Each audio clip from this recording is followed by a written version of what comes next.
ਤੁਸੀਂ ਖੁਦ ਹੀ Gupta ji corona positive ਰਹੇ ਹੋ, ਹਰਿਆਣਾ ਦੇ ਮੁੱਖ ਮੰਤਰੀ ਮਨੋਹਰ ਲਾਲ ਖੱਟਰ ਵੀ ਕਰੋਨਾ ਪੋਜ਼ਿਟਿਵ ਰਹੇ ਹੈ, ਤੇ ਉਹ ਤਕਲੀਫ ਦਾ ਦੌਰ ਕਿਹੋ ਜਿਹਾ ਰਿਹਾ? ਖੇਤੀਬਾੜੀ ਬਿੱਲ ਨਰਿੰਦਰ ਮੋਦੀ ਜੀ ਲੈ ਕੇ ਆਏ, ਬਹੁਤ ਆਰਾਮ ਦੇ ਨਾਲ ਲੋਕ ਸਭਾ 'ਚ ਪਾਸ ਹੋਇਆ, ਪਰ ਪੰਜਾਬ ਦੇ ਵਿੱਚ ਕਿਤੇ ਨਾ ਕਿਤੇ, ਹਰਿਆਣਾ ਦੇ ਵਿੱਚ ਵੀ ਕੁਛ ਨਾ ਕੁਛ ਥਾਵਾਂ ਤੇ ਵਿਰੋਧ ਹੋ ਰਿਹਾ ਜੀ, ਕੀ ਕਾਰਨ? ਜਿਹਨੂੰ ਠੇਕੇ ਤੇ ਜ਼ਮੀਨ ਦਿੱਤੀ ਹੈ, ਅਗਰ 5 ਸਾਲ ਬਾਅਦ ਦਿੱਤੀ ਹੈ ਤਾਂ 5 ਸਾਲ ਬਾਅਦ ਉਹਨੂੰ ਖਾਲੀ ਕਰਨੀ ਪਏਗੀ। ਜ਼ਿਮੀਂਦਾਰ ਦੀ ਜ਼ਮੀਨ ਕੋਈ ਹੜਪ ਨਹੀਂ ਕਰ ਸਕਦਾ। ਜਿਹੜੇ ਨਾਲ ਦੇ ਸਾਥੀ ਸੀਗੇ ਜਿਨ੍ਹਾਂ ਨੇ ਕਿਹਾ ਸੀ ਕਿ ਮਰਾਂਗੇ ਨਾਲ ਤੇਰੇ, ਉਹ ਛੱਡ ਕੇ ਮੈਦਾਨ ਭੱਜ ਗਏ ਅਕਾਲੀ ਦਲ। ਆਪਣੀ ਖੋਈ ਹੋਈ ਜ਼ਮੀਨ ਨੂੰ ਹਾਸਲ ਕਰਨ ਵਾਸਤੇ ਉਹ ਇਸ ਤਰੀਕੇ ਦੇ ਜਿਹੜਾ ਕਿਸਾਨਾਂ ਦਾ ਕੰਧਾ ਜਿਹੜਾ ਹੈਗਾ, ਕਿਸਾਨਾਂ ਦਾ ਉਪਯੋਗ ਕਰ ਰਹੇ ਹਨ। ਸਰ, ਜਿਹੜਾ ਅੱਜ ਦਾ ਨੌਜਵਾਨ ਹੈ ਉਹ ਰਾਜਨੀਤੀ 'ਚ ਆਉਣਾ ਨਹੀਂ ਚਾਹੁੰਦਾ। ਜਿਹੜੇ ਮਾਂ-ਬਾਪ ਰਾਜਨੀਤੀ ਦੇ ਵਿੱਚ ਨੇ, ਉਹਨਾਂ ਦੇ ਬੱਚੇ ਅੱਗੇ ਕਹਿੰਦੇ ਨਹੀਂ ਪਿਤਾ ਜੀ, ਰਾਜਨੀਤੀ ਤੋਂ ਅਸੀਂ ਬਹੁਤ ਦੂਰ ਰਹਿਣਾ। ਕੁਛ ਰਾਜਨੀਤਿਗਿਆਂ ਦੇ ਕਾਰਨ ਪੂਰੀ ਰਾਜਨੀਤੀ ਬਦਨਾਮ ਹੋਈ ਹੈ। 1991-92 ਦੇ ਵਿੱਚ ਇੱਕ ਵਾਰੀ ਮਨ ਦੇ ਵਿੱਚ ਆਇਆ ਕਿ ਯਾਰ ਇਹ ਕਿੱਥੇ ਫਸ ਗਏ ਸੀ, ਕਿ ਇਹਦੇ ਵਿੱਚ ਤਾਂ ਇਹੋ ਜਿਹੀ ਗੰਦਗੀ। ਜਿਨ੍ਹਾਂ ਰਾਜਨੀਤਿਗਿਆਂ ਦੇ ਉੱਤੇ ਮਰਡਰ ਦਾ ਕੇਸ ਹੈ, ਕਿਸੇ ਬਲਾਤਕਾਰ ਦਾ ਕੇਸ ਹੈ, ਉਹਨਾਂ ਨੂੰ 3 ਮਹੀਨੇ ਦੇ ਵਿੱਚ ਕੇਸ ਜਿਹੜੇ ਹੈ ਸੈਟਲ ਹੋਣੇ ਚਾਹੀਦੇ ਹੈਗੇ। ਸਕਾਈ ਨਿਊਜ਼ ਪੰਜਾਬ ਵਿੱਚ ਇੱਕ ਵਾਰ ਫਿਰ ਤੋਂ ਤੁਹਾਡਾ ਸਵਾਗਤ ਹੈ। ਅੱਜ ਇੱਕ ਅਜਿਹੀ ਸ਼ਖਸੀਅਤ ਦੇ ਨਾਲ ਤੁਹਾਨੂੰ ਰੂਬਰੂ ਕਰਵਾਉਣ ਜਾ ਰਹੇ ਹਾਂ ਜਿਨ੍ਹਾਂ ਨੇ ਕਾਲਜ ਤੋਂ ਆਪਣੀ ਰਾਜਨੀਤੀ ਸ਼ੁਰੂ ਕੀਤੀ, ਉਸ ਤੋਂ ਬਾਅਦ ਮਿਊਨਿਸਪਲ ਕਾਉਂਸਲਰ, ਉਸ ਤੋਂ ਬਾਅਦ ਚੰਡੀਗੜ੍ਹ ਦੇ ਮੇਅਰ, MLA ਤੋਂ ਹੁੰਦੇ ਹੋਏ ਅੱਜ ਹਰਿਆਣਾ ਦੇ ਵਿਧਾਨ ਸਭਾ ਸਪੀਕਰ ਨੇ। ਜੀ ਹਾਂ, ਮੇਰੀ ਮੁਰਾਦ ਹੈ ਸ਼੍ਰੀ ਗਿਆਨ ਚੰਦ ਜੀ ਗੁਪਤਾ ਤੋਂ।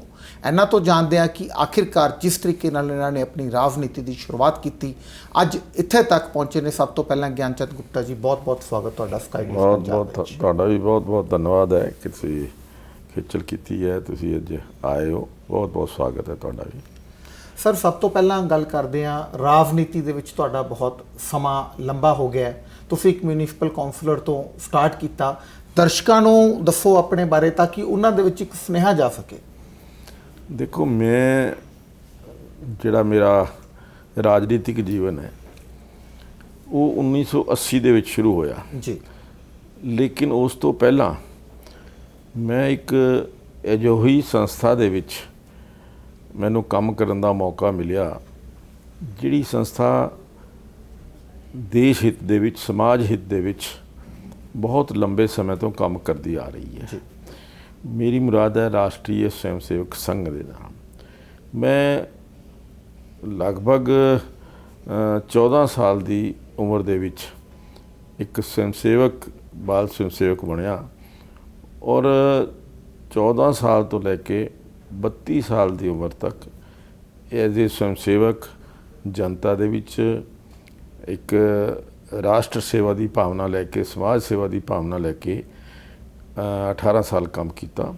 ਔਰ ਉਸ ਤੋਂ ਬਾਅਦ ਸੰਨ 1980 ਦੇ ਵਿੱਚ ਮੈਨੂੰ ਰਾਜਨੀਤੀ ਦੇ ਵਿੱਚ ਆਉਣ ਦਾ ਮੌਕਾ ਮਿਲਿਆ, ਔਰ ਮਨ ਦੇ ਵਿੱਚ ਇੱਕ ਉਹੀ ਭਾਵ ਸੀਗਾ ਕਿ ਸਮਾਜ ਦੀ ਸੇਵਾ ਕਰਨੀ ਹੈ ਔਰ ਦੇਸ਼ ਦੇ ਹਿੱਤ ਦੇ ਵਿੱਚ ਜੋ ਵੀ ਮੈਂ ਕਰ ਸਕਦਾ ਮੈਂ ਕਰਾਂ। ਤਾਂ ਉਸੇ ਮਕਸਦ ਨੂੰ ਲੈ ਕੇ ਰਾਜਨੀਤੀ ਦੇ ਵਿੱਚ ਆਉਣਾ ਹੋਇਆ, ਔਰ ਰਾਜਨੀਤੀ ਦਾ ਇੱਕ ਸੱਤਾ ਵਾਸਤੇ ਨਹੀਂ, ਇੱਕ ਸੇਵਾ ਵਾਸਤੇ, ਕਿ ਰਾਜਨੀਤੀ ਦੇ ਰਾਹੀਂ ਵੀ ਅਸੀਂ ਇੱਕ ਗਰੀਬ ਆਦਮੀ ਦੀ, ਇੱਕ ਪਿਛੜੇ ਆਦਮੀ ਦੀ, ਇੱਕ ਜਿਹੜਾ ਸਭ ਤੋਂ ਪੰਕਤੀ ਦੇ ਵਿੱਚ ਅਖੀਰ 'ਚ ਖੜ੍ਹਾ ਵਿਅਕਤੀ ਹੈ, ਉਸ ਦੀ ਸੇਵਾ ਕਰ ਸਕਦੇ ਹਾਂ। ਤਾਂ ਉਸ ਦ੍ਰਿਸ਼ਟੀ ਦੇ ਨਾਲ ਮੇਰਾ ਰਾਜਨੀਤੀ ਦੇ ਵਿੱਚ ਪ੍ਰਵੇਸ਼ ਹੋਇਆ, ਔਰ ਮੈਂ ਲਗਭਗ 40 ਸਾਲ ਹੋ ਗਏ ਕੰਟੀਨਿਊਸ।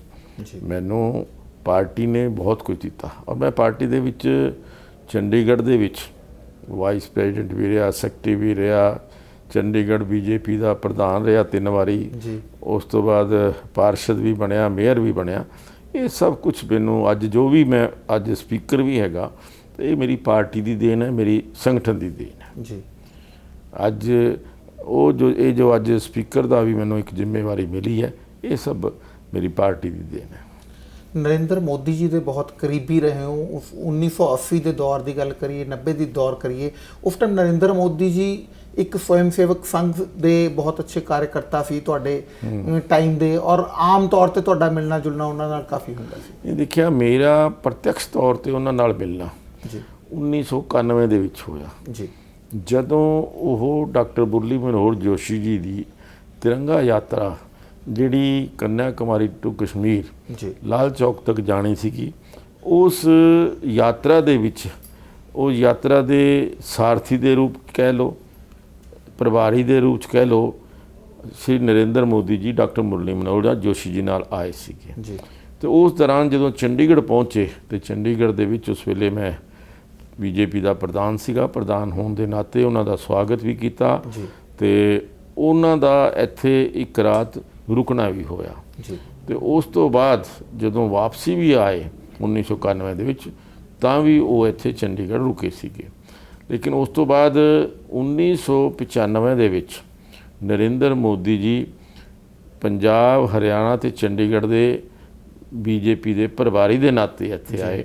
ਔਰ ਜਦੋਂ 95 'ਚ ਉਹ ਆਏ, ਉਸ ਵੇਲੇ ਮੈਂ ਚੰਡੀਗੜ੍ਹ ਪ੍ਰਦੇਸ਼ ਦਾ ਅਧਿਆਪਕ ਸੀਗਾ ਤੇ 95 ਤੋਂ ਲੈ ਕੇ 2000 ਤੱਕ ਉਹਨਾਂ ਦੀ ਮਾਰਗਦਰਸ਼ਨ ਦੇ ਵਿੱਚ ਮੈਨੂੰ ਉਹਨਾਂ ਤੋਂ ਬਹੁਤ ਕੁਝ ਸਿੱਖਣ 'ਚ ਮਿਲਿਆ। ਅੱਜ ਮੈਂ ਸਮਝਦਾ ਕਿ ਮੇਰੇ ਜੀਵਨ ਦੇ ਉੱਤੇ ਉਹਨਾਂ ਦੀ ਕਾਰਜਸ਼ੈਲੀ ਦਾ ਕਾਫੀ ਪ੍ਰਭਾਵ ਹੈਗਾ, ਕਿਉਂਕਿ ਜੋ ਉਹਨਾਂ ਦਾ ਕੰਮ ਕਰਨ ਦਾ ਤਰੀਕਾ ਹੈ, ਜੋ ਉਹਨਾਂ ਦੀ ਸੋਚ ਹੈ, ਉਹ ਇੱਕ ਬਹੁਤ ਡੂੰਘੀ ਸੋਚ ਹੈ ਔਰ ਦੇਸ਼ ਹਿੱਤ ਦੇ ਵਿੱਚ, ਰਾਸ਼ਟਰ ਹਿੱਤ ਦੇ ਵਿੱਚ ਕੰਮ ਕਰਨਾ ਇੱਕ ਉਹਨਾਂ ਦੇ ਸੁਭਾਅ ਦੇ ਵਿੱਚ ਹੈ, ਇੱਕ ਉਹਨਾਂ ਦੀ ਜ਼ਿਹਨ ਦੇ ਵਿੱਚ ਹੈ, ਜੋ ਉਹ ਲੈ ਕੇ ਅੱਜ ਅਸੀਂ ਚਾਹੇ ਉਹ ਸੰਘ ਦੀ ਵਿਚਾਰਧਾਰਾ ਨੂੰ ਲੈ ਕੇ ਜਾਂ ਭਾਜਪਾ ਦੀ ਵਿਚਾਰਧਾਰਾ ਨੂੰ ਲੈ ਕੇ ਕੰਮ ਕਰ ਰਹੇ ਹਾਂ।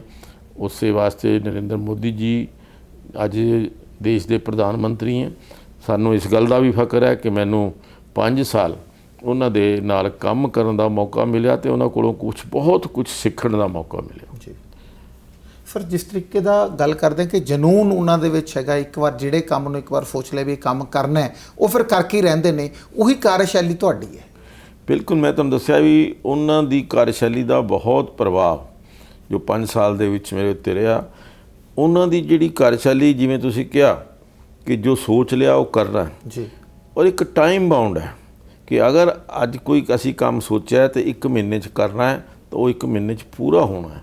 ਉਹਦੇ ਵਾਸਤੇ ਚਾਹੇ ਦਿਨ ਔਰ ਰਾਤ ਇੱਕ ਕਰਨਾ ਪਵੇ, ਜਿੰਨੀ ਮਰਜ਼ੀ ਮਿਹਨਤ ਕਰੇ।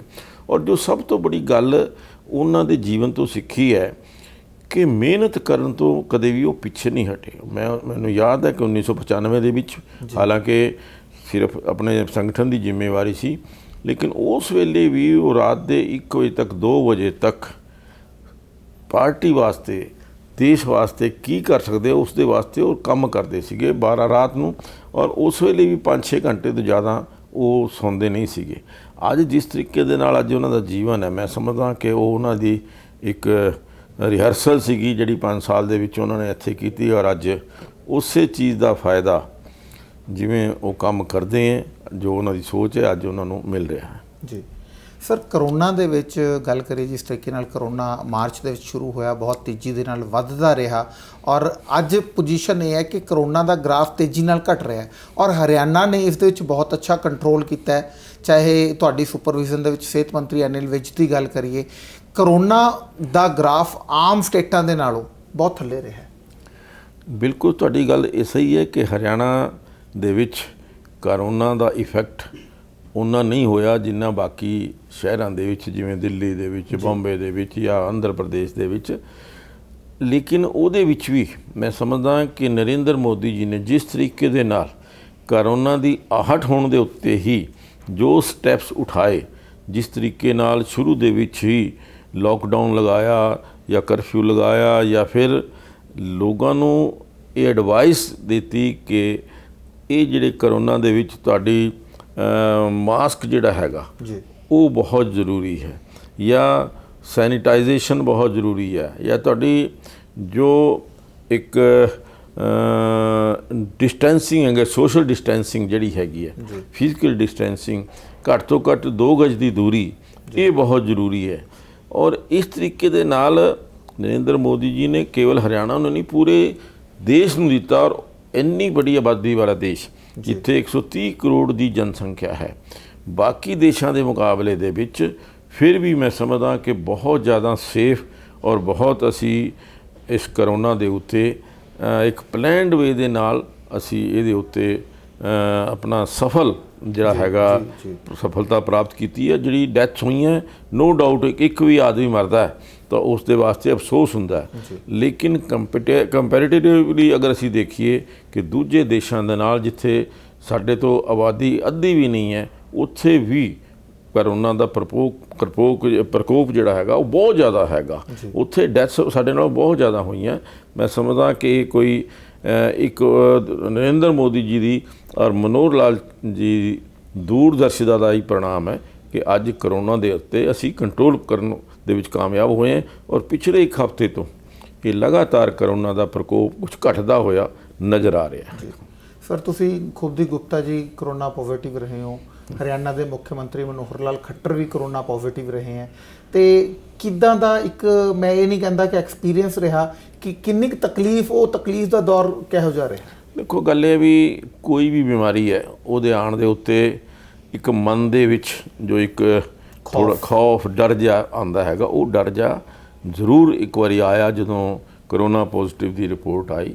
ਲੇਕਿਨ ਮੈਂ ਸਮਝਦਾ ਕਿ ਜਿਸ ਤਰੀਕੇ ਦੇ ਨਾਲ ਅੱਜ ਅਰੇਂਜਮੈਂਟਸ ਪੂਰੇ ਹਰਿਆਣਾ ਦੇ ਵਿੱਚ ਜੀ, ਅੱਜ ਹੌਸਪੀਟਲਸ ਦੇ ਵਿੱਚ ਜਾਂ ਡਾਕਟਰਸ ਨੇ ਜਿਸ ਤਰੀਕੇ ਦੇ ਨਾਲ ਅੱਜ ਆਪਣੇ ਆਪ ਨੂੰ ਆਪਣੀ ਜਿਹੜੀ ਲਾਈਫ ਨੂੰ ਡੇਂਜਰ 'ਚ ਪਾ ਕੇ ਜਿਸ ਤਰੀਕੇ ਦੇ ਨਾਲ, ਜਿਸ ਮਾਨਸਿਕਤਾ ਦੇ ਨਾਲ, ਜਿਸ ਤਨਮੇਤਾ ਦੇ ਨਾਲ ਡਾਕਟਰ ਕੰਮ ਕਰ ਰਹੇ ਹਨ, ਔਰ ਸਾਡੇ ਕਰੋਨਾ ਦੇ ਯੋਧਾ, ਚਾਹੇ ਉਹ ਸਾਡੇ ਸਫਾਈ ਕਰਮਚਾਰੀ ਹੈ, ਚਾਹੇ ਉਹ ਸਾਡੇ ਡਾਕਟਰਸ ਹੈ, ਚਾਹੇ ਉਹ ਸਾਡੇ ਜਿਹੜੇ ਹੈਗੇ ਆ ਵਪਾਰੀ ਹੈਗੇ, ਜਿਨ੍ਹਾਂ ਨੂੰ ਕਰੋਨਾ ਕਾਲ ਦੇ ਵਿੱਚ ਇੱਕ ਖਤਰਾ ਹੁੰਦਿਆਂ ਹੋਇਆ ਵੀ, ਲੇਕਿਨ ਉਸ ਖਤਰੇ ਨੂੰ ਮੁੱਲ ਲੈ ਕੇ ਉਹਨਾਂ ਨੇ ਕਰੋਨਾ ਕਾਲ ਦੇ ਵਿੱਚ ਵੀ ਜੋ ਸਫਾਈ ਦੀ ਵਿਵਸਥਾ ਰੱਖੀ ਹੈ, ਔਰ ਡਾਕਟਰਸ ਨੇ ਚਾਹੇ ਉਹ ਕਿੱਟ ਡਾਲ ਕੇ ਕੰਮ ਕਰਦੇ ਰਹੇ, ਲੇਕਿਨ ਆਪਣੀ ਜਾਨ ਨੂੰ ਜੋਖਮ 'ਚ ਪਾ ਕੇ ਬਹੁਤ ਸਾਰੀ ਜ਼ਿੰਦਗੀਆਂ ਨੂੰ ਬਚਾਇਆ ਹੈ। ਅਤੇ ਸਾਨੂੰ ਅੱਜ ਉਹਨਾਂ ਦਾ ਵੀ ਮਾਨ ਸਨਮਾਨ ਕਰਨਾ ਬਹੁਤ ਜ਼ਰੂਰੀ ਹੈ। ਸਰ, ਜਿਸ ਤਰੀਕੇ ਨਾਲ ਲੱਗਦਾ ਹੈ ਕਿ ਆਉਣ ਵਾਲੇ 1 ਸਾਲ ਤੱਕ ਅਜੇ ਵੀ ਕੋਈ ਵੈਕਸੀਨੇਸ਼ਨ ਦੀ ਕੋਈ ਲੱਗਦਾ ਨਹੀਂ ਕਿ ਟੀਕਾ ਆਏਗਾ, ਆਮ ਲੋਕ ਜਿਹੜੇ ਕਰੋਨਾ ਤੋਂ ਅੱਜ ਡਰਦੇ ਨਹੀਂ ਹੈ, ਬਿਨਾਂ ਮਾਸਕ ਸ਼ਹਿਰ ਦੇ ਵਿੱਚ ਘੁੰਮੀ ਜਾਂਦੇ ਹੈ, ਦੁਕਾਨਾਂ 'ਤੇ ਬੈਠੇ ਰਹਿੰਦੇ ਹੈ, ਬਿਜ਼ਨਸ ਕਰ ਰਹੇ ਨੇ ਬਿਨਾਂ ਮਾਸਕ ਤੋਂ, ਉਹਨਾਂ ਨੂੰ ਕੀ ਸੰਦੇਸ਼ ਦੇਣਾ ਚਾਹੋਗੇ? ਨਹੀਂ, ਦੇਖਾਂ, ਮੈਂ ਇਹ ਕਹਿਣਾ ਚਾਹਾਂਗਾ ਉਹਨਾਂ ਨੂੰ ਕਿ ਕਰੋਨਾ ਦਾ ਪ੍ਰਕੋਪ ਪੂਰੀ ਤਰ੍ਹਾਂ ਖਤਮ ਨਹੀਂ ਹੋਇਆ ਜੀ। ਇਹ ਕਿਸੇ ਵੀ ਟਾਈਮ ਵੱਧ ਵੀ ਸਕਦਾ ਹੈ, ਔਰ ਜੋ ਖਬਰਾਂ ਆ ਰਹੀਆਂ ਨੇ, ਜੋ ਨਿਊਜ਼ਪੇਪਰ ਦੇ ਵਿੱਚ ਕੁਝ ਸੁਣਨ ਨੂੰ ਆਇਆ, ਪੜ੍ਹਨ ਨੂੰ ਆਇਆ ਹੈ ਕਿ ਕਈ ਵਾਰੀ ਕਈ ਥਾਵਾਂ ਦੇ ਉੱਤੇ ਇਹ ਕਰੋਨਾ ਦਾ ਪ੍ਰਕੋਪ ਜਿਹੜਾ ਹੈ ਫਿਰ ਦੁਬਾਰਾ ਵੀ ਹੋਇਆ ਹੈਗਾ, ਮੁੜ ਕੇ ਫਿਰ ਕਰੋਨਾ ਇੱਕ ਵਾਰ ਹੋਣ ਤੋਂ ਬਾਅਦ ਦੁਬਾਰਾ ਵੀ ਹੋ ਸਕਦਾ, ਇਸ ਤਰੀਕੇ ਦੀ ਖਬਰਾਂ ਵੀ ਆਈਆਂ। ਤਾਂ ਮੇਰਾ ਤਾਂ ਸਾਰੇ ਦੇਸ਼ ਦੇ ਸਾਰੇ ਵਾਸੀਆਂ ਨੂੰ ਇਹ ਮੇਰੀ ਨਿਵੇਦਨ ਹੈ ਕਿ ਇਸ ਤੋਂ ਅਸੀਂ ਕਰੋਨਾ ਨੂੰ ਪੂਰੀ ਤਰ੍ਹਾਂ ਅਗਰ ਅਸੀਂ ਇੱਥੋਂ ਦੜਾਉਣਾ ਹੈ, ਪੂਰੀ ਤਰ੍ਹਾਂ ਇੱਥੋਂ ਖ਼ਤਮ ਕਰਨਾ ਹੈ, ਤਾਂ ਜਿਹੜੇ ਮੈਜ਼ਰਸ, ਜਿਹੜੀਆਂ ਪ੍ਰੀਕਾਸ਼ਨਸ MHA ਨੇ ਦਿੱਤੀਆਂ ਹੈਗੀਆਂ ਜੀ, ਔਰ ਚਾਹੇ ਉਹ WHO ਨੇ ਦਿੱਤੀਆਂ ਹੈਗੀਆਂ, ਉਹ ਸਾਰੀ ਪ੍ਰੀਕਾਸ਼ਨਸ ਨੂੰ ਬਾਰ-ਬਾਰ ਆਪਣੇ ਹੱਥਾਂ ਨੂੰ ਸੈਨੀਟਾਈਜ਼ ਕਰਨਾ, ਬਾਰ-ਬਾਰ ਹੱਥ ਧੋਣਾ, ਮਾਸਕ ਨਿਕਾਲਣਾ, ਮਾਸਕ ਡਾਲ ਕੇ ਹੀ ਬਾਹਰ ਨਿਕਲਾ, ਔਰ ਜੇ ਬਹੁਤ ਜ਼ਰੂਰੀ ਹੋਵੇ ਤਾਂ ਹੀ ਬਾਹਰ ਜਾਣਾ, ਔਰ ਆਪਣਾ ਸੋਸ਼ਲ ਡਿਸਟੈਂਸਿੰਗ ਜਿਹੜੀ ਹੈ ਉਹ ਮੇਨਟੇਨ ਕਰਨਾ ਅੱਜ ਦੇ ਦਿਨ ਬੜਾ ਆਵਸ਼ਕ ਹੈ।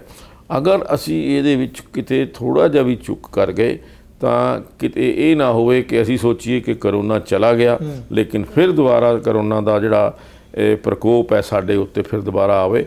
ਇਸ ਕਰਕੇ ਸਾਨੂੰ ਬਹੁਤ ਪ੍ਰੀਕਾਸ਼ਨ ਰੱਖਣ ਦੀ ਜ਼ਰੂਰਤ ਹੈ। ਕਰੋਨਾ ਘੱਟ ਜ਼ਰੂਰ ਹੋਇਆ, ਲੇਕਿਨ ਹਾਲੇ ਖਤਮ ਨਹੀਂ ਹੋਇਆ। ਸਰ, ਇੱਕ ਗੱਲ ਕਰੀਏ, ਕ੍ਰਿਸ਼ੀ ਦਾ ਮੁੱਦਾ ਬਹੁਤ ਜ਼ਿਆਦਾ ਅੱਗੇ ਵੱਧ ਗਿਆ ਹੈ। ਖੇਤੀਬਾੜੀ ਬਿੱਲ ਨਰਿੰਦਰ ਮੋਦੀ ਜੀ ਲੈ ਕੇ ਆਏ, ਬਹੁਤ ਆਰਾਮ ਦੇ ਨਾਲ ਲੋਕ ਸਭਾ 'ਚ ਪਾਸ ਹੋਇਆ, ਰਾਜ ਸਭਾ 'ਚ ਪਾਸ ਹੋਇਆ, ਉਸ ਤੋਂ ਬਾਅਦ ਮਾਨਯੋਗ ਰਾਸ਼ਟਰਪਤੀ ਜੀ ਦੇ ਕੋਲ ਚਲਾ ਗਿਆ, ਉਹਨਾਂ ਨੇ ਸਾਈਨ ਕਰਤਾ, ਕੁੱਲ ਮਿਲਾ ਕੇ ਕਾਨੂੰਨ ਬਣ ਗਿਆ। ਪਰ ਪੰਜਾਬ ਦੇ ਵਿੱਚ ਕਿਤੇ ਨਾ ਕਿਤੇ, ਹਰਿਆਣਾ ਦੇ ਵਿੱਚ ਵੀ ਕੁਛ ਨਾ ਕੁਛ ਥਾਵਾਂ 'ਤੇ ਵਿਰੋਧ ਹੋ ਰਿਹਾ ਜੀ, ਕੀ ਕਾਰਨ ਹੈ? ਦੇਖੋ, ਮੈਨੂੰ ਇਹ ਲੱਗਦਾ ਹੈ ਕਿ ਜਿਹੜੇ ਇਹ 3 ਕਾਨੂੰਨ ਕੇਂਦਰ ਸਰਕਾਰ ਨੇ ਬਣਾਏ ਆ, ਨਰਿੰਦਰ ਮੋਦੀ ਜੀ ਨੇ ਬਣਾਏ ਆ, ਇਹਨਾਂ ਤੋਂ ਅੱਛੇ ਕਾਨੂੰਨ ਕਿਸਾਨਾਂ ਦੇ ਹਿੱਤ ਦੇ ਵਿੱਚ ਕੋਈ ਹੋ ਨਹੀਂ ਸਕਦੇ। ਜੀ। ਮੈਨੂੰ ਕਿਤੇ ਇਹ ਲੱਗਦਾ ਹੈ ਕਿ ਕਿਸਾਨਾਂ ਨੂੰ ਸਰਕਾਰ ਦੇ ਵਿੱਚ ਜੋ ਬੈਠੇ ਲੋਕ ਹੈ ਜਾਂ ਪਾਰਟੀਆਂ ਦੇ ਲੋਕ ਹੈ ਉਹ ਕਿਸਾਨਾਂ ਨੂੰ ਸਮਝਾਉਣ ਦੇ ਵਿੱਚ ਹਾਲੇ ਕਾਮਯਾਬ ਨਹੀਂ ਹੋਏ। ਉਹਨਾਂ ਇਸ ਬਿੱਲਾਂ ਦੇ ਕਿਆ ਫਾਇਦੇ ਹੈਗੇ ਹੈ ਉਹ ਉਹਨਾਂ ਤੋਂ ਦੱਸਣ ਦੀ ਬੜੀ ਜ਼ਰੂਰਤ ਹੈਗੀ ਹੈ। ਜਿਵੇਂ ਅੱਜ ਕਿਹਾ ਗਿਆ ਕਿ MSP ਖਤਮ ਹੋ ਗਿਆ ਔਰ ਮੰਡੀਆਂ ਖਤਮ ਹੋ ਜਾਣਗੀਆਂ, ਲੇਕਿਨ ਅੱਜ ਵੀ ਧਾਨ ਦੀ ਖਰੀਦ ਜਿਹੜੀ ਹੈ ਉਹ MSP ਦੇ ਉੱਤੇ ਹੋ ਰਹੀ ਹੈ ਔਰ ਜਿਹੜੀ ਮੰਡੀਆਂ ਹੈਗੀ ਉਹ ਵੀ ਇਸੇ ਪ੍ਰਕਾਰ ਚੱਲ ਰਹੀਆਂ। ਮੇਰੀ ਸਮਝ ਦੇ ਮੁਤਾਬਕ ਜਿਸ ਕਾਨੂੰਨ ਦੇ ਵਿੱਚ ਜੋ ਪ੍ਰੋਵੀਜ਼ਨ ਦਿੱਤੇ ਗਏ ਆ, ਜੋ ਮੈਨੂੰ ਸਮਝ ਲੱਗਦੇ ਹੈ ਕਿ ਕਿਸਾਨ ਵਾਸਤੇ ਹੁਣ ਮੰਡੀ ਕੇਵਲ ਇੱਕ ਮੰਡੀ ਨਹੀਂ ਰਹੀ, ਪੂਰਾ ਦੇਸ਼ ਜਿਹੜਾ ਇੱਕ ਮੰਡੀ ਬਣ ਗਿਆ। ਅੱਜ ਉਹ ਆਪਣੀ ਪ੍ਰੋਡਕਟ ਲੈ ਕੇ ਜਿੱਥੇ ਵੀ ਲੱਗਦਾ ਦੇਸ਼ ਦੇ ਕਿਸੇ ਹਿੱਸੇ ਦੇ ਵਿੱਚ ਵੀ ਅਗਰ ਕੋਈ ਵੀ ਚੀਜ਼ ਦਾ ਰੇਟ ਜ਼ਿਆਦਾ ਹੈ ਉੱਥੇ ਲਿਜਾ ਕੇ ਉਹ ਸੇਲ ਵੀ ਕਰ ਸਕਦਾ ਹੈ। ਈਵਨ ਤੁਸੀਂ ਆਪਣੀ ਪ੍ਰੋਡਕਟ ਸਿੱਧੇ ਪ੍ਰੋਡਿਊਸਰ ਨੂੰ ਦੇ ਸਕਦੇ ਹੋ। ਤੁਹਾਡੇ ਉੱਤੇ ਜਿਹੜਾ 8% ਦਾ ਜਿਹੜਾ ਮਾਰਕੀਟ ਫੀਸ ਦਾ ਆੜਤ ਦਾ ਜਿਹੜਾ ਖਰਚਾ ਸੀ ਉਹ ਖਤਮ ਹੋ ਗਿਆ। 8% ਦਾ ਮਤਲਬ 2000 ਉੱਤੇ 160 ਰੁਪਈਆ। ਅਗਰ ਜ਼ਮੀਂਦਾਰ ਚਾਹੇ ਤਾਂ ਸਿੱਧਾ ਅਗਰ ਉਹ ਮਿਲ ਦੇ ਵਿੱਚ ਲਿਜਾਂਦਾ ਹੈ, ਸ਼ੈਲਰ ਦੇ ਵਿੱਚ ਲਿਜਾਂਦਾ ਹੈ, ਉਹਨੂੰ ਅਗਰ 60 ਰੁਪਏ ਜਾਂ 80 ਰੁਪਏ ਫਾਲਤੂ ਮਿਲ ਜਾਂਦੇ ਹੈ ਤਾਂ ਮੈਂ ਸਮਝਦਾ ਕਿ ਉਹਦੇ ਵਾਸਤੇ ਬੜੀ ਫਾਇਦੇ ਦੀ ਗੱਲ ਹੈ। ਅਗਰ ਬਾਜ਼ਾਰ ਦੇ ਵਿੱਚ ਇੱਕ ਦੁਕਾਨਦਾਰ ਜਾਂ ਇੱਕ ਸ਼ੈਲਰ ਵਾਲਾ ਹੈਗਾ ਉਹ ਮੰਡੀ 'ਚੋਂ ਖਰੀਦਦਾ ਤਾਂ ਉਹਦੇ ਉੱਤੇ 8% ਖਰਚਾ ਪੈਂਦਾ ਹੈ। 8% ਦਾ ਖਰਚਾ ਉਹਨੂੰ ਬਚ ਗਿਆ। ਬਿਲਕੁਲ 1950 ਦੇ ਵਿੱਚ ਸਾਡਾ ਜਿਹੜਾ ਅੱਧਾ ਖਰਚਾ ਦੇ ਵਿੱਚ ਕੰਮ ਚੱਲ ਗਿਆ, ਅੱਧਾ ਖਰਚਾ ਉਹਨੂੰ ਬਚ ਗਿਆ, ਅੱਧਾ ਤੁਹਾਨੂੰ ਬਚ ਗਿਆ। ਤਾਂ ਮੈਂ ਸਮਝਦਾ ਇਹ ਜ਼ਿਮੀਂਦਾਰ ਨੂੰ ਸਮਝੇ ਦੀ ਲੋੜ ਹੈ ਕਿਉਂਕਿ ਸਿੱਧਾ ਵੀ ਉਹਦਾ ਡਾਇਰੈਕਟ ਜਿਹੜਾ ਹੈਗਾ। ਦੂਜੀ ਗੱਲ ਇਹ ਹੈ ਕਿ ਅੱਜ ਜਿਹੜੀ ਟੈਕਨੋਲੋਜੀ ਹੈ, ਜਿਹੜੀ ਫਾਰਮਿੰਗ ਟੈਕਨੋਲੋਜੀ ਹੈ ਬਹੁਤ ਅੱਗੇ ਵੱਧ ਗਈ। ਅੱਜ ਇਹੋ ਜਿਹੀ ਫਸਲਾਂ ਆ ਗਈਆਂ ਜਿਹੜੀ ਸਾਲ ਦੇ ਵਿੱਚ 3-3 ਫਸਲਾਂ, 4-4 ਫਸਲਾਂ, ਔਰ ਜਿਹੜੇ ਫਰੂਟਸ ਹੈਗੇ ਆ, ਫਲ ਹੈਗੇ, ਉਹਨਾਂ ਦੇ ਵਿੱਚ ਇੰਨੀ ਕ੍ਰਾਂਤੀ ਆਈ ਹੈ ਕਿ ਬਾਹਰੋਂ ਲਿਆ ਕੇ ਲੋਕ ਜਿਵੇਂ ਬਾਹਰੇ ਵਿਦੇਸ਼ਾਂ ਦੇ ਵਿੱਚ ਵਧੀਆ ਕੁਆਲਿਟੀ ਦੇ ਫਲ ਫਰੂਟ ਜਿਹੜੇ ਹੈਗੇ ਅੱਜ ਇੱਥੇ ਉਗਾਉਣੇ ਸ਼ੁਰੂ ਹੋ ਗਏ। ਅੱਜ ਇਹੋ ਜਿਹੇ ਵੀ ਲੋਕ ਜਿਹੜੇ ਕਿਤੇ ਬੜੀ ਅੱਛੀ ਨੌਕਰੀਆਂ ਕਰਦੇ ਸੀਗੇ ਉਹ ਵੀ ਫਾਰਮਿੰਗ ਐਕਟੀਵਿਟੀ ਦੇ ਵਿੱਚ ਆ ਰਹੇ ਹੈ ਔਰ ਉਹਨਾਂ ਨੂੰ ਲੱਗ ਰਿਹਾ ਕਿ ਫਾਰਮਿੰਗ ਤੋਂ ਜ਼ਿਆਦਾ ਫਾਇਦੇਮੰਦ ਕੋਈ ਸੌਦਾ ਹੋਰ ਹੋ ਨਹੀਂ ਸਕਦਾ। ਔਰ ਉਹਨਾਂ ਦਾ ਇਹ ਦਾਅਵਾ ਹੈ ਕਿ ਮੇਰੇ ਇੱਕ ਰਿਲੇਟਿਵ ਹੈ, ਉਹਨਾਂ ਨੇ ਆ ਕੇ ਇੱਥੇ 10 ਕਿੱਲੇ, ਅੱਛੇ ਬਹੁਤ ਵੱਡੇ ਆਰਕੀਟੈਕਟ ਸੀ, 10 ਕਿੱਲੇ ਲੈ ਕੇ ਉਹਨਾਂ ਨੇ ਕਿਹਾ ਮੈਂ ਫਾਰਮਿੰਗ ਕਰਨੀ ਹਰਿਆਣਾ ਦੇ ਵਿੱਚ।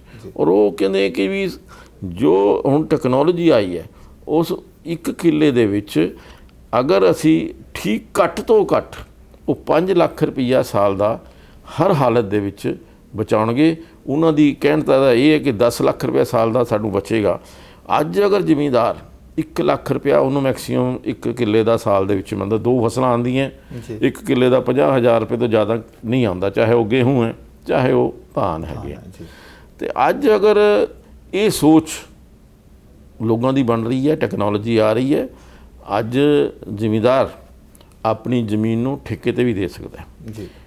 ਅੱਜ ਅਗਰ ਉਹਨੂੰ 1 ਲੱਖ ਰੁਪਇਆ ਸਾਲ ਦਾ ਬਚ ਰਿਹਾ, ਅਗਰ ਉਹਨੂੰ 2 ਲੱਖ ਰੁਪਏ ਦੇਣਾ ਪੈਂਦਾ ਹੈਗਾ ਅਤੇ 2 ਲੱਖ ਰੁਪਏ ਉਹਨੂੰ ਆਫਰ ਹੁੰਦੀ ਹੈ, 2 ਲੱਖ ਰੁਪਏ ਲੈ ਕੇ ਉਹਨੂੰ ਦੇ ਸਕਦਾ। ਔਰ ਉਹ ਜਿਹੜਾ ਲੈਣ ਵਾਲਾ ਉਹਨੂੰ ਪਤਾ ਕਿ ਮੈਂ 5 ਲੱਖ ਰੁਪਇਆ ਕਿੱਲੇ ਦਾ ਇੱਥੋਂ ਕੱਢਣਾ ਹੈਗਾ ਜਾਂ 10 ਲੱਖ ਰੁਪਇਆ ਕਿੱਲੋ ਕੱਢਣਾ, ਤਾਂ ਉਹਨੂੰ ਵੀ ਕੋਈ ਦੇਣ ਛੱਡ ਨਹੀਂ। ਇਸ ਤਰੀਕੇ ਨਾਲ ਜਿਹੜੀ ਇੱਕ ਫਾਰਮਰ ਦੀ ਇਨਕਮ ਹੈਗੀ ਹੈ ਉਹ ਡਬਲ ਹੋਣ ਦੀ ਹੈ।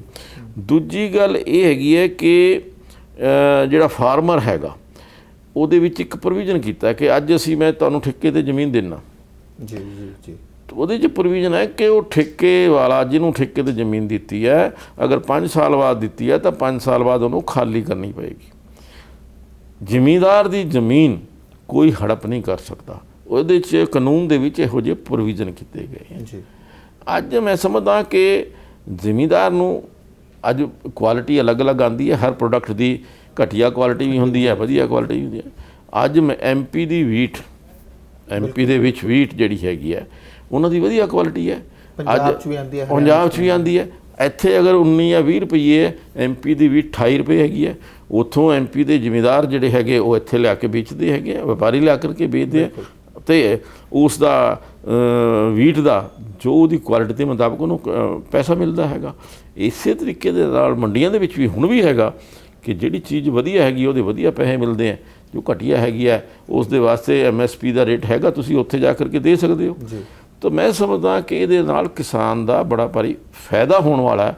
ਔਰ ਇਹ ਜਿਹੜੀ ਮੋਦੀ ਜੀ ਨੇ ਕਿਹਾ ਕਿਸਾਨ ਦੀ ਜਿਹੜੀ ਇਨਕਮ ਹੈ ਉਹਨੂੰ ਡਬਲ ਕਰਨ ਦਾ, ਮੈਂ ਸਮਝਦਾ ਇੱਕ ਡਬਲ ਕਰਨ ਦੇ ਵਾਸਤੇ ਹੋਰ ਹੀ ਇੱਕ ਕਦਮ ਹੈਗਾ। ਇਹ ਕਾਨੂੰਨ ਉਸੇ ਵਾਸਤੇ ਬਣਾਇਆ ਗਿਆ। ਸਰ ਕਿਤੇ ਨਾ ਕਿਤੇ ਨਰਿੰਦਰ ਮੋਦੀ ਜੀ ਦੀ ਜਿਹੜਾ ਮੈਸੇਜ ਹੈਗਾ ਉਹ ਕਿਸਾਨਾਂ ਤੱਕ ਪਹੁੰਚ ਨਹੀਂ ਪਾ ਰਿਹਾ। ਉਹ ਇਹਦੇ ਵਿੱਚ ਮੈਂ ਸਮਝਦਾ ਕਿ ਕੁਛ ਤਾਂ ਇਸ ਦੇ ਉੱਤੇ ਰਾਜਨੀਤੀ ਸ਼ੁਰੂ ਹੋ ਗਈ ਜੀ। ਜ਼ਿਮੀਂਦਾਰਾਂ ਦੇ ਮੋਢੇ 'ਤੇ ਰੱਖ ਕੇ ਆਪਣੀ ਖੋਈ ਹੋਈ ਜ਼ਮੀਨ ਨੂੰ ਤਲਾਸ਼ ਕਰਨ ਵਾਸਤੇ ਕੁਛ ਪੋਲੀਟੀਕਲ ਪਾਰਟੀਆਂ ਆਪਣਾ ਮੁੱਦਾ ਪੂਰਾ ਕਰਨ ਦੀ ਕੋਸ਼ਿਸ਼ ਕਰ ਰਹੀਆਂ। ਔਰ ਜਦੋਂ ਕਿਸਾਨਾਂ ਨੂੰ ਸਮਝ ਆ ਜਾਏਗੀ ਇਸ ਬਿੱਲ ਦੇ ਬਾਰੇ ਦੇ ਵਿੱਚ, ਤਾਂ ਉਹ ਜਿਹੜਾ ਇਹਨਾਂ ਦਾ ਮੁੱਦਾ ਹੈਗਾ ਜਾਂ ਜੋ ਇਹਨਾਂ ਦੀ ਪ੍ਰੋਟੈਸਟ ਹੈਗਾ ਉਹ ਆਪਣੇ ਆਪ ਖਤਮ ਹੋ ਜਾਏਗਾ। ਜਿਹੜੇ ਨਾਲ ਦੇ ਸਾਥੀ ਸੀਗੇ ਜਿਨ੍ਹਾਂ ਨੇ ਕਿਹਾ ਸੀ ਕਿ ਮਰਾਂਗੇ ਨਾਲ ਤੇਰੇ, ਉਹ ਛੱਡ ਕੇ ਮੈਦਾਨ ਭੱਜ ਗਏ ਅਕਾਲੀ ਦਲ। ਨਹੀਂ, ਉਹ ਇਸ ਤਰ੍ਹਾਂ ਹੈਗਾ ਕਿ ਉਹਨਾਂ ਨੂੰ ਕੋਈ ਸੈਲਫ ਇੰਟਰਸਟ ਕਹਿ ਲਓ ਉਹਨਾਂ ਦਾ, ਜਾਂ ਕੋਈ ਉਹਨਾਂ ਨੂੰ ਇੰਨੀ, ਜਿਵੇਂ ਮੈਂ ਕਿਹਾ ਕਿ ਇਸ ਕਾਨੂੰਨਾਂ ਦੀ ਸਮਝ ਨਹੀਂ ਆਈ ਜਾਂ ਸਮਝਾਉਣ ਦੇ ਵਿੱਚ ਕਾਮਯਾਬ ਨਹੀਂ ਹੋਏ, ਜਾਂ ਲੱਗਦਾ ਹੈ ਵੋਟ ਬੈਂਕ ਖਿਸਕ ਰਿਹਾ। ਹਾਂ, ਮੈਂ ਤਾਂ ਸਮਝ ਰਿਹਾ ਵੀ ਅੱਜ ਆਪਣੀ ਖੋਈ ਹੋਈ ਜ਼ਮੀਨ ਨੂੰ ਹਾਸਲ ਕਰਨ ਵਾਸਤੇ ਉਹ ਇਸ ਤਰੀਕੇ ਦੇ ਜਿਹੜਾ ਕਿਸਾਨਾਂ ਦਾ ਕੰਧਾ ਜਿਹੜਾ ਹੈਗਾ ਕਿਸਾਨਾਂ ਦਾ ਉਪਯੋਗ ਕਰ ਰਹੇ ਹਨ। ਲੇਕਿਨ ਉਹਨਾਂ ਨੂੰ ਨਰਿੰਦਰ ਮੋਦੀ ਜੀ ਦਾ, ਭਾਰਤੀ ਜਨਤਾ ਪਾਰਟੀ ਦਾ ਸਾਥ ਨਹੀਂ ਛੱਡਣਾ ਚਾਹੀਦਾ ਸੀ। ਦੇਖੇ, ਇਹ ਉਹਨਾਂ ਦੀ ਸੋਚ ਹੈ, ਇਹਦੇ ਬਾਰੇ ਤਾਂ ਮੈਂ ਕੁਝ ਨਹੀਂ ਕਹਿ ਸਕਦਾ, ਇਹ ਤਾਂ ਉਹਨਾਂ ਦੀ ਸੋਚ ਹੈ। ਤੁਹਾਡੀ ਸੋਚ ਦੇ ਮੁਤਾਬਕ ਨਹੀਂ ਛੱਡਣਾ ਚਾਹੀਦਾ ਸੀ?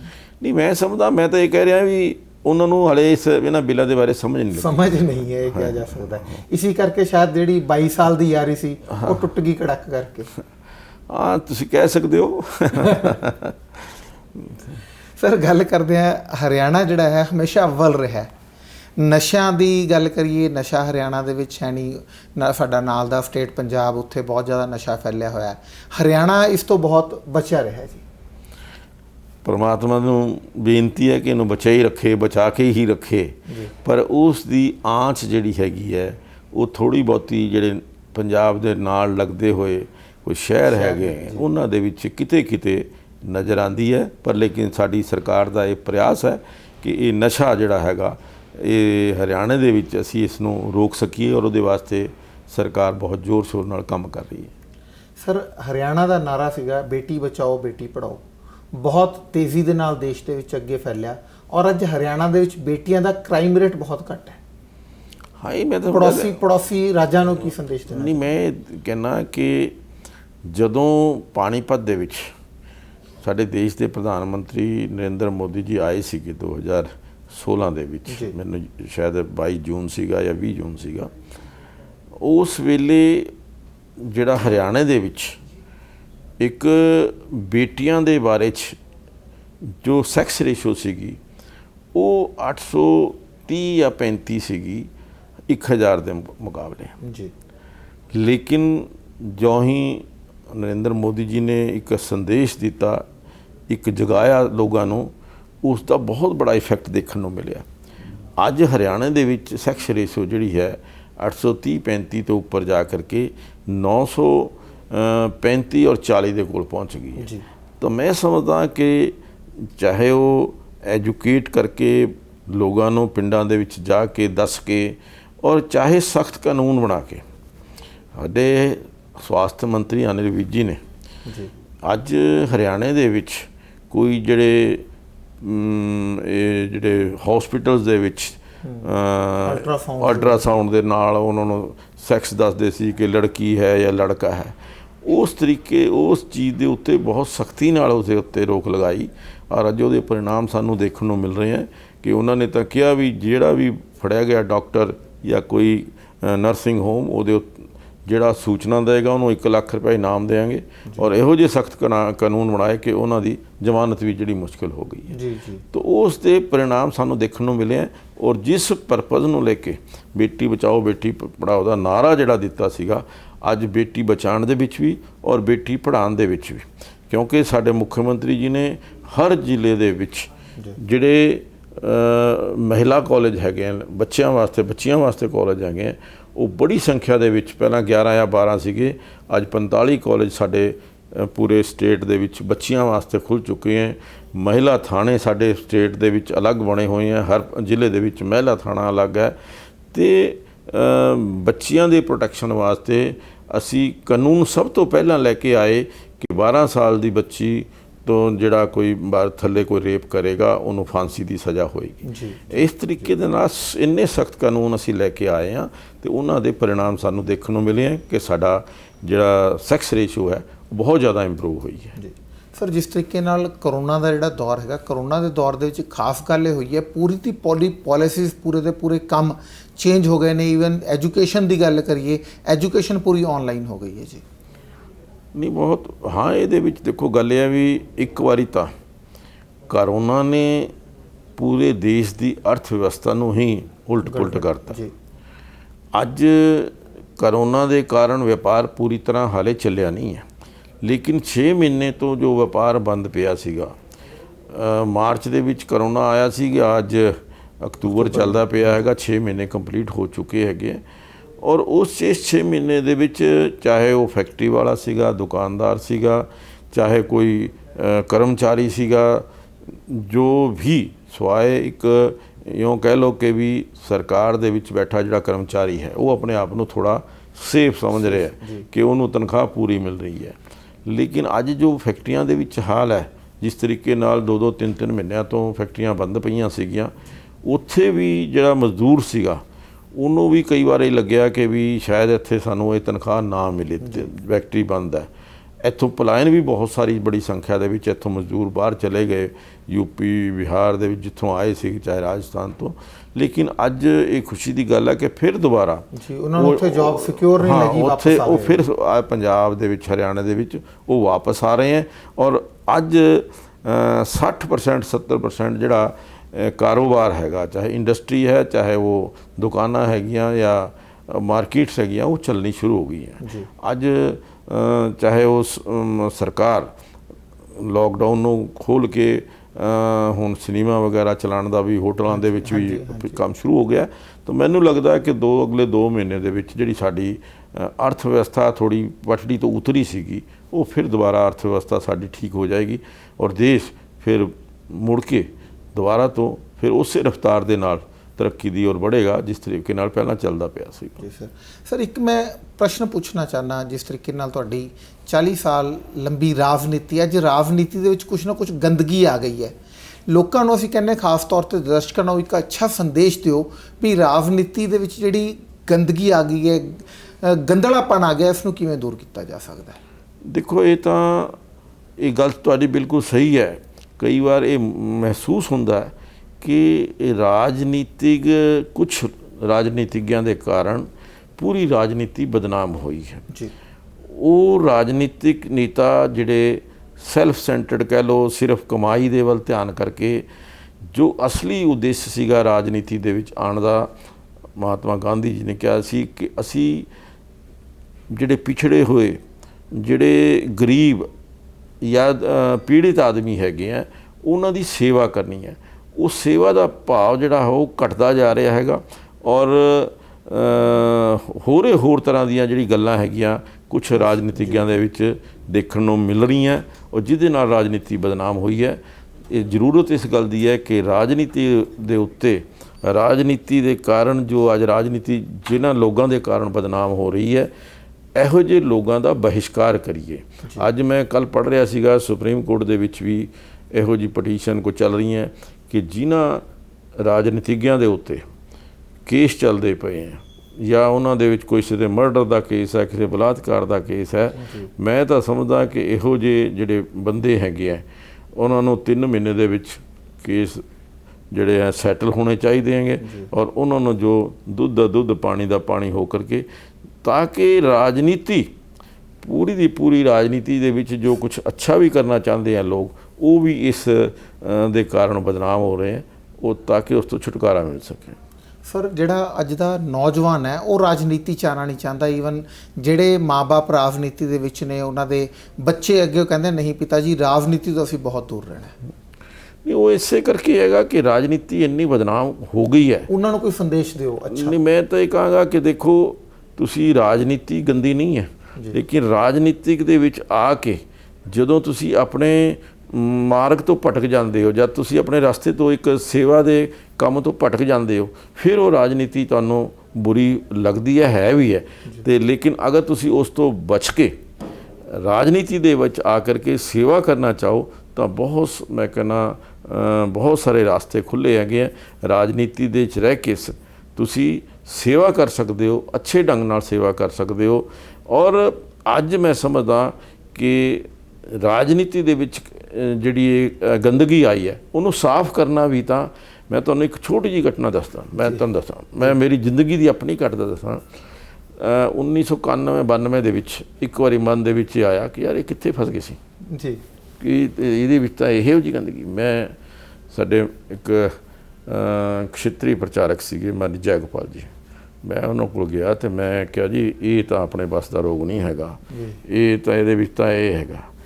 ਅਤੇ ਉਹਨਾਂ ਨੇ ਮੈਨੂੰ ਇੱਕ ਗੱਲ ਕਹੀ ਕਿ ਜੇ ਅੱਛੇ ਲੋਕ ਰਾਜਨੀਤੀ 'ਚ ਨਹੀਂ ਆਉਣਗੇ ਤਾਂ ਇਹ ਗੰਦਗੀ ਸਾਫ਼ ਕਿਵੇਂ ਹੋਵੇਗੀ, ਤਾਂ ਫਿਰ ਤਾਂ ਖਰਾਬ ਹੀ ਲੋਕ ਆਈ ਜਾਣਗੇ, ਰਾਜਨੀਤੀ ਅੱਗੇ ਤੋਂ ਅੱਗੇ ਵੱਧਦੀ ਗੰਦਗੀ ਹੁੰਦੀ ਜਾਏਗੀ। ਅਤੇ ਇਸ ਕਰਕੇ ਰਾਜਨੀਤੀ ਦੇ ਵਿੱਚ ਠੀਕ ਵਿਅਕਤੀ ਦਾ ਆਉਣਾ, ਅੱਛੇ ਵਿਅਕਤੀ ਦਾ ਆਉਣਾ, ਇਹ ਅੱਛੇ ਵਿਚਾਰਾਂ ਵਾਲੇ ਵਿਅਕਤੀ ਦਾ ਆਉਣਾ ਬੜਾ ਜ਼ਰੂਰੀ ਹੈ।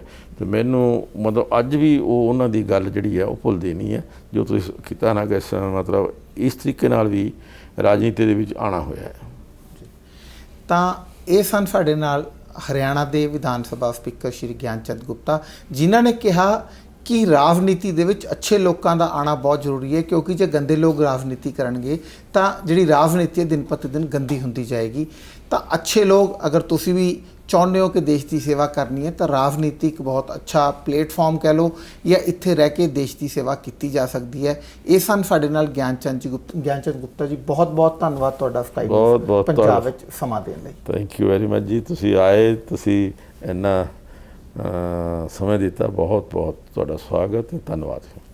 ਤਾਂ ਸਕਾਈ ਨਿਊਜ਼ ਪੰਜਾਬ ਲਗਾਤਾਰ ਦੇਖਦੇ ਰਹੋ, ਤਾਜ਼ੀਆਂ ਤੇ ਨਵੀਆਂ ਖਬਰਾਂ ਲਈ ਜੁੜੇ ਰਹੋ ਸਕਾਈ ਨਿਊਜ਼ ਪੰਜਾਬ ਦੇ ਨਾਲ। ਛੇਤੀ ਫਿਰ ਮਿਲਾਂਗੇ ਇੱਕ ਨਵੇਂ ਵਿਅਕਤੀਤਵ, ਨਵੀਂ ਸ਼ਖਸੀਅਤ ਦੇ ਨਾਲ। ਤਦ ਤੱਕ ਮੈਨੂੰ ਸ਼ਿਵ ਨਾਰਾਇਣ ਜਾਂਗੜਾ ਨੂੰ ਦਿਓ ਇਜਾਜ਼ਤ। ਨਮਸਕਾਰ।